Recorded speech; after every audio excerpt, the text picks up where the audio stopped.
بسم الله الرحمن الرحيم. ازيكم يا حبايبي؟ عاملين ايه؟ اتمنى تكونوا بخير وبصحة جيدة ان شاء الله، ودايما كده زايدين مش ناقصين باذن الله.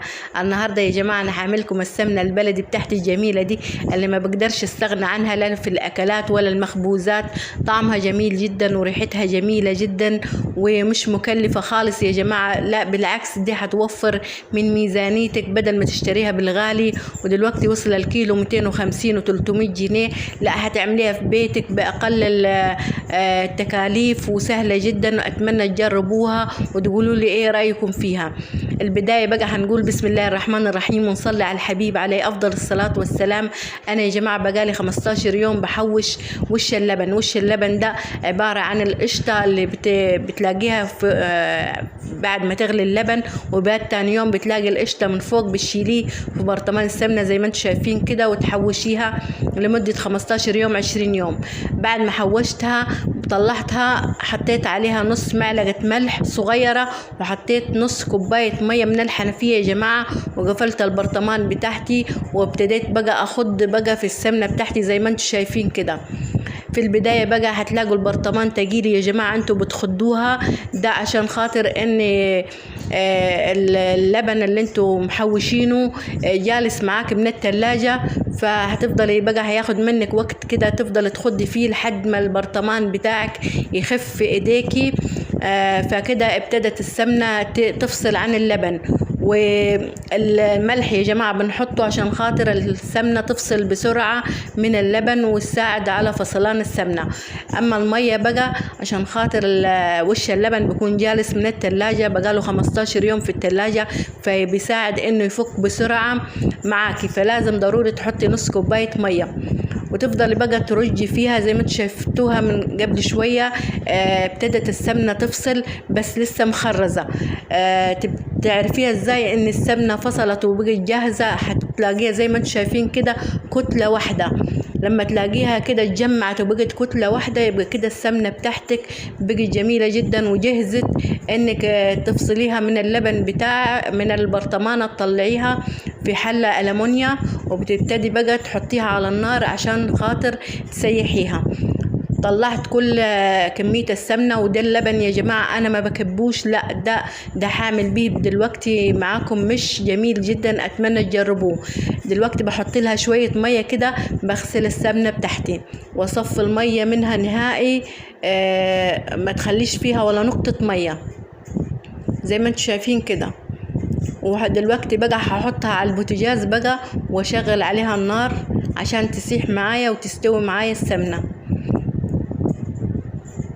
زي ما انتوا شايفين كده. هشغل عليها النار وهسيبها اول بقى ما تبتدي في الغليان يا جماعه هتفور معاكي، تبتدي بقى توطي عليها. حطيت لها نص معلقه ملح يا جماعه. تبتدي بقى توطي عليها النار على قد ما تقدري شمعه عشان خاطر ما تتحركش معاكي وما تفورش معاكي. فما تقلقيش اول البدايه اول ما تفور، لا انت اول ما توطي النار هتقوم هاديه معاكي تهدى بقى وهتبتدي تستوي بقى معاكي على نار هاديه. مهم جدا ان تخليها على نار هاديه. ده المش بقى اللي انا بعد ما فصلت السمنه اللبن اللي قاعد كده بحطه على النار يغلي معايا. اول ما يبتدي يغلي بقى هتشوفي بقى ان هيفصل المش عن اللبن وهيبقى يرسى كده ميه فيه، فكده المش بقى جاهز. هتقومي طافيه عليها البوتاجاز وتسيبيه لحد ما يبرد، وطعمه جميل جدا لما تحطي له بقى المرتة من السمنة جميلة جدا. شايفين بقى خدت لها ربع ساعة كده على النار، شايفين ابتدت بقى السمنة تبان بقى وتفصل بقى المرتة عن السمنة، بس لسه ما استوتش يا جماعة. تفضل برضو على نار هادية زي ما انتم شايفين كده لحد ما تلاقوا المرتة من تحت لونها ابتدى يصفر، يبقى كده ابتدت تدخل في السوا بتاعها. بس في المرحلة دي بقى ما تسيبيش المعلقة بقى تفضلي كل شوية تقلبي فيها وما تتحركيش من جنب البوتاجاز بقى عشان ما تتحركش معاكي زي ما انتم شايفين كده. ادي خلاص المرتة بتاعتي ابتدت تصفر بقى، خلاص كده دخلت في السوا. دقيقة كده وحفصلها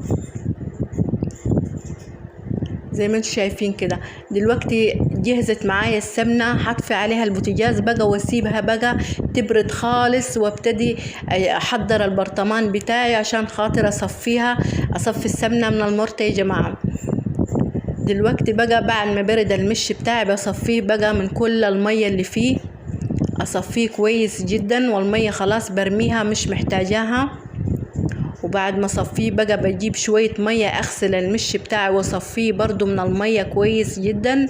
وبعد كده لما تبرد السمنة واصفيها بقى هحط له المرطة عليه، وهحط له التوابل بقى شوية ملح وكزبرة وكمون، وتاكلي بقى احلى مش تدوقيه في حياتك.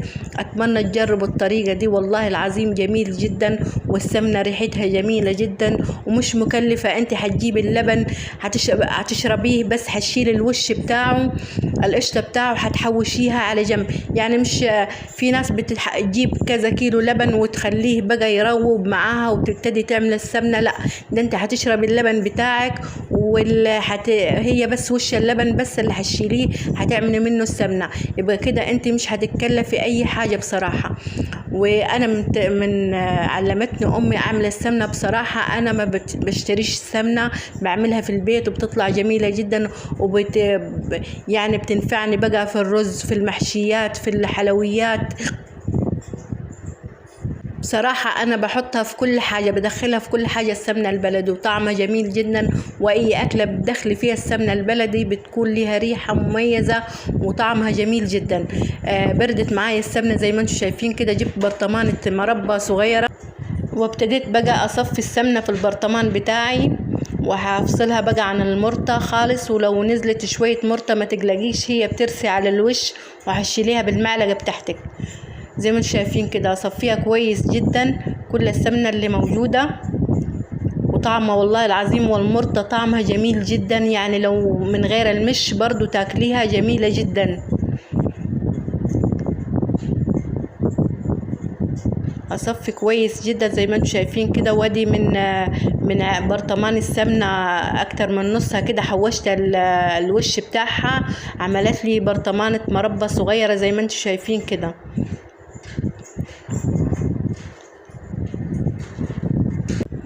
وادي بقى السمنه بتاعتي جهزت للاستعمال، تحطيها بقى في اي حاجه بقى هتخلي ريحتها جميله جدا. والمرطه دي بقى دلوقتي انا هحطها على المش بتاعي اللي انا عملته، واحط له التوابل، وهتاكلي فيه بقى طعمه جميل جدا. اتمنى تجربوا طريقتي في السمنه، ازاي تعمل السمنه. والله العظيم اسهل طريقه دي وجميله جدا، وهتوفر معاكي كتير جدا. شيليها بقى في التلاجة، شيليها في المطبخ بتاعك، وطعمها جميل جدا. اتمنى تجربوها. دلوقتي حطيت بقى المرطة بتاعتي على المش زي ما انتم شايفين كده، وهحط له بقى دلوقتي شوية ملح، وما تكتريش ملح لاني حاطة ملح للسمنة، المرطة فيها ملح، وشوية كزبرة وكمون بقى، وطعمه جميل جدا. اتمنى تجربوه، والله العظيم طعمه خطير جدا. وعايزة اقول لكل اللي اشترك في قناتي انا مبسوطة جدا باشتراككم، واتمنى الفترة اللي قادمة والفيديوهات القادمة تعجبكم. واللي لسه ما اشتركش اتمنى يشترك في قناتي وفعل الجرس عشان يوصلوا كل جديد عندي في الصعيد بإذن الله.